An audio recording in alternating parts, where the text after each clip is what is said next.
Welcome back to another edition of Deep Recruiting with Jim Bright. I'm your host, Jim Bright. Today, we're going to be covering the importance of training, what to do with it, and then we're going to slip into the 4 communication styles. Again, our goal, our objective is to set you up for success, give you something positive to start your week out with. And let's face it, times are a little bit tough in recruiting. We need everything we can in our corner. First off, I want to talk to you about really what the importance of training is. You should be fanatical about the basics of training and the basics of what sales is to help you succeed. True masters train every single day, no matter what. There's never an excuse. They train until that skill is mastered, and then they go back and they train some more. I can tell you personally, I train 3 to 4 hours a week on sales. Why? Because I'm always perfecting my craft. I'm always trying to get better, and I'm always trying to look for a new idea that I've never thought of before. There's no room for mediocrity in the life of a professional salesman. There's just not. Even when you think there is, there's always something more to learn. I'll give you an example. About a year ago, somebody corrected me. I would say, does that make sense? And they corrected me to say, am I making sense? And they explained why. It helps. It's not putting the burden on the other person.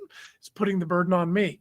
Light bulb went off. Man, I've gone my whole career doing it wrong and not even realizing I'm doing it wrong. So that weekly, daily training is absolutely critical to your life. Sales is just like any other skill. It's just like a physical skill.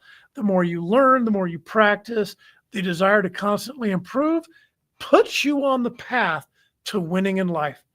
To be really blunt, only losers think they're good enough that they don't need to train. The people that think they're good enough to train, the people that are that arrogant, are the people that are constantly making mistakes. It's always somebody else's fault. They're too good for it. You know what? If that's you, you should pack up your desk and you should get out of sales, because sales, frankly, is not for you. You're always going to be mediocre. You're always going to be behind the winners, and you're never going to understand why. Frankly, you're going to irritate a lot of other people around you, because other people, other sales professionals, they're going to want to mentor you. They're going to want to guide you. They're going to want to help you. It helps them feel good when they help you.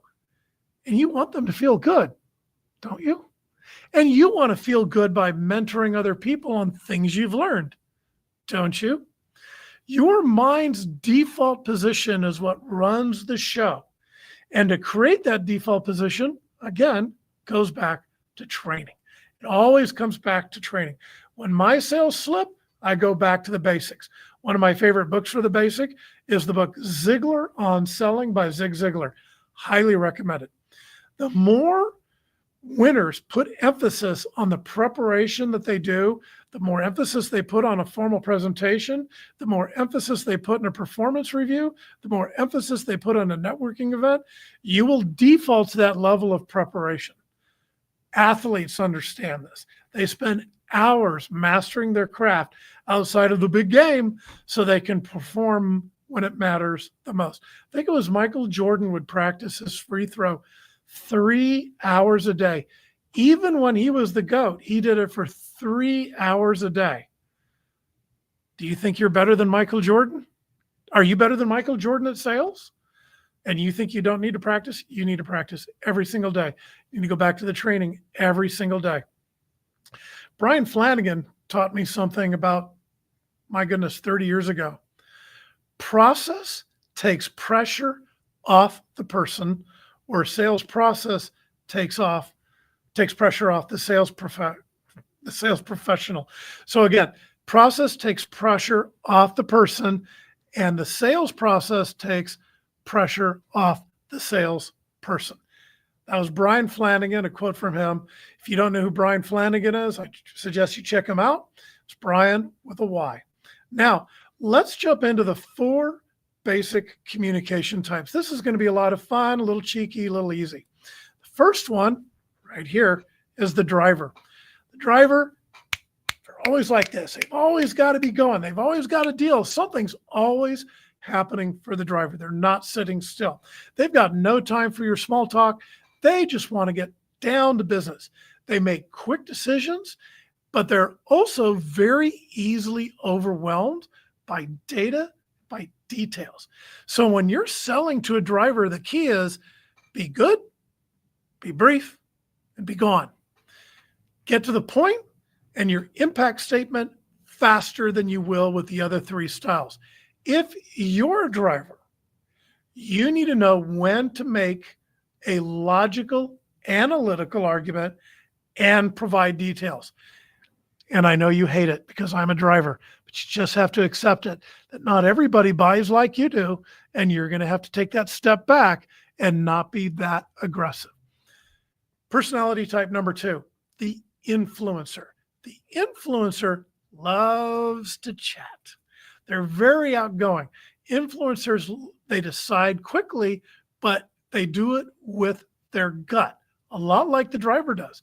How do you sell to an influencer? Your number one thing with them, you want to build rapport.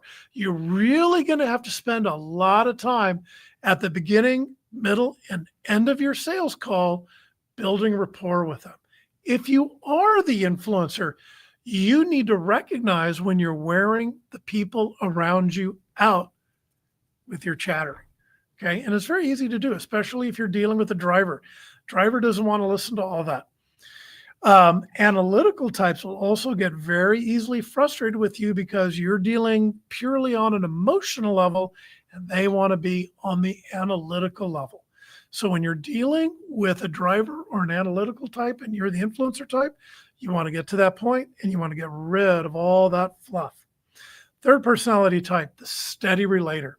The steady relator is motivated by helping and serving others. They don't like confrontation. They don't like change. They love consistency. They're never going to make a decision quickly if they're capable of making a decision at all. And that's going to frustrate some of you out there because they're going to be very, very slow in getting things done. Now, the way you sell that steady relator, you may have already figured it out. You need to slow down, build that relationship. That's how you're going to get them on your side. That's how you're going to become a co-buyer with that steady relator. If you're the steady relator, you need to speed up your sales meetings and anticipate those curveballs. It's going to be very, very important. The fourth and final type you want to look out for is the cautious thinker. That is somebody who requires a lot of analytics to make a decision. There's never too much data with the cautious thinker. So when you're selling to them, you don't want a salesy pitch. They just want data. They probably even want to know what the source of your data is. If you're the cautious thinker, you need to know that you may be very likely overwhelming others with all of your spreadsheets. You might have a bunch of different colors on your spreadsheets and different columns. It's just too much. They don't care. You need to recognize when people need and care for that data and when they really don't. And here's a profundity that kind of wraps all this together. People remember you for how you make them feel, not for what you make them say. Now, everybody has a dominant personality type, a buying type out of these 4 traits. Everybody has a mix of all 4. Your job is to identify the most dominant trait that they have of the 4, and perhaps the second most dominant trait. So here's an easy exercise for you. I want you to think about the people you work with on a daily basis. Think about the people that are close to you in your life and figure them out. Every single person in your immediate life that you have a long relationship with, figure out what they are, figure out how you know that, and then just start looking for that when you're talking to other people. You'll be able to figure them out a whole lot easier, and you'll make more money in sales. That's what we all want, right? This has been another edition of Deep Recruiting. We come to you every Monday at 11 a.m. Central Standard Time. Next week, who knows what we're going to talk about? Maybe it's going to be your idea. Email us your idea, a question, a problem, and an obstacle you're running into in recruiting. let us address it. We'll address it live. We'll come up with a solution for you. We'll share that solution. Everybody wins. Remember, a rising tide lifts all boats. We want people to look on our industry with great favor. Email us at deeprrecruiting@teamgtn.com, and we're looking forward to it. Please give us a like, give us a comment, give us a share, give us a review. Your comments help us grow this podcast. Thanks a bunch, everybody. Have a great week, and let's all go sell something, shall we? Take care.